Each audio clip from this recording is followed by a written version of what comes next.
భాగంగా ఈరోజు ఈ శ్రీనివాస గానామృత కార్యక్రమం శ్రీనివాస కళ్యాణం జరుపుకోవడం మన అదృష్టంగా భావిస్తున్నాం.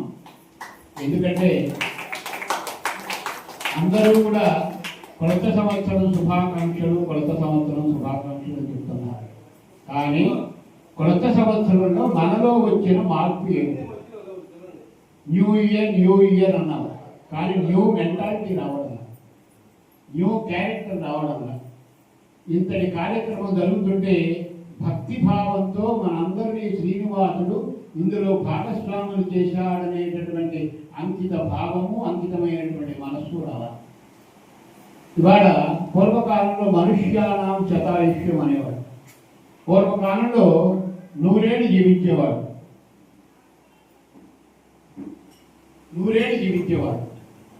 కానీ ఇవాళ డెత్ రేట్ 60కి పడిపోయింది. డాక్టర్లు కూడా 60 మీద ఎంత ఉన్నా అది మీకు బోనస్ ఇచ్చినటువంటిది గిఫ్టెడ్ ఏజ్ అంటున్నారు. తర్వాత మనందరం అనుకుంటున్నాం భగవానుడు ఎప్పుడు పిలిస్తే అప్పుడు పోవాలి. నిన్న ఒక పెళ్లిలో కార్యక్రమంలో ఆనందంగా ఒక అమ్మాయి యూట్యూబ్లో చూశాను. సంతోషంగా ఉంటూ నవ్వుతూ ఆ పెళ్లి ముత్తైదు చేతిలో రాలిపోయి తలుపు సాధించి. కాబట్టి మనకు భగవంతుడు ఎప్పుడు రమ్మంటే ఆ క్షణాన్ని మనం ఖాళీ చేసుకోవాలి. పోయేటప్పుడు మనం ఏమి ఎత్తుకొని పోతాం? నా పొలం 5 కోట్ల మీద 100 సవర్ల బంగారం, మా పిల్లలంతా అమెరికాలో ఉన్నారు, ఇవి ఏవి కూడా నీ వెంట రావు. కాబట్టి నీ వెంట వచ్చేది ఏమిటి? నీ వెంట నువ్వు చేసినటువంటి పుణ్యం వస్తుంది, నీవు చేసినటువంటి భగవత్ కార్యక్రమాలు వస్తాయి, నీవు చేసినటువంటి మంచి వస్తుంది, నీవు చేసినటువంటి సమాజ సేవ వస్తుంది, నీ యొక్క మంచితనము, నీ మంచి ప్రవర్తన నీ వెంట వస్తాయే. కానీ మిగతావి ఏవి కూడా రావు. ఒకసారి భగవానుడు సాక్షాత్తు వెంకటేశ్వర స్వామి దగ్గరికి మనం వెళ్ళామనుకో, ఈ తనువు సాధించిన తర్వాత అక్కడికే వెళ్ళాలి.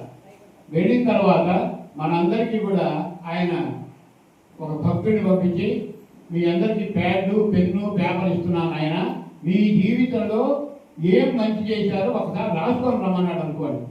మనందరం కూర్చుంటాం, ప్యాడ్ ఇస్తారు, పెన్ను ఇస్తారు, ఏసీ కూడా వేస్తారు. వీళ్ళందరూ సడన్గా ఆ లడ్డు అన్ని ప్రసాదం పెట్టి తిని హాయిగా చేయమంటాడు.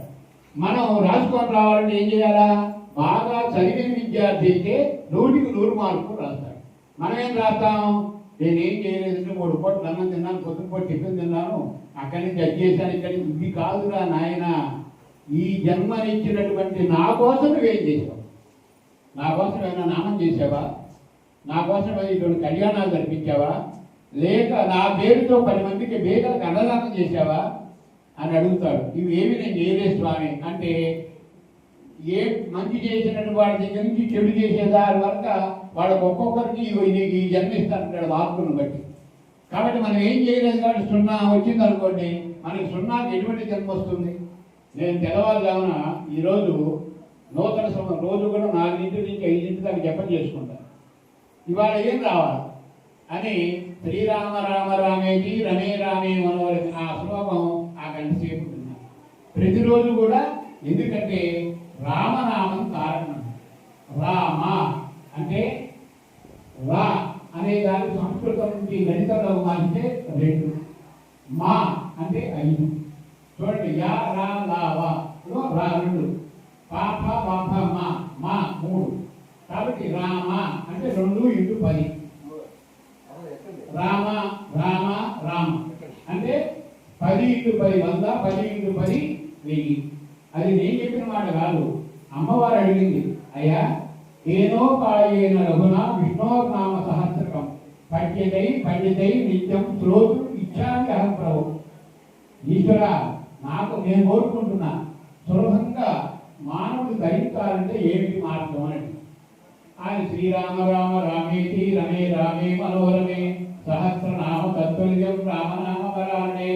3 సార్లు రామ రామ రామ అంటే విష్ణు సహస్రనామంలో.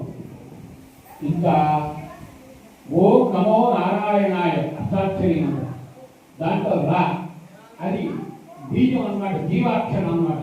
ఆ రా అనేది తీస్తే ఓం నాయనాయ అర్థం మొత్తం మారిపోతుంది. నమ శివాయ పంచాక్షరి, దాంట్లో మారిసేస్తే నశివాయ. కాబట్టి అష్టాక్షరి మంత్రంలో రా, పంచాక్షరి మంత్రంలో మా కలిపితే రామ. కాబట్టి రామనామము చేస్తే విష్ణు సహస్రనామం చేసినటువంటి ఫలితము, శివ సహస్రనామం చేసినటువంటి ఫలితము వస్తుంది. ఇది ఎవరు చెప్పారు?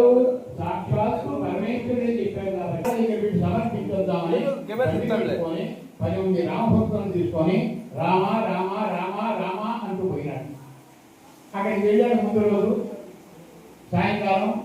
అయ్యా పూజారిని అడిగాడు, మంత్ర శరీరం రామనామంతో పురదించినటువంటి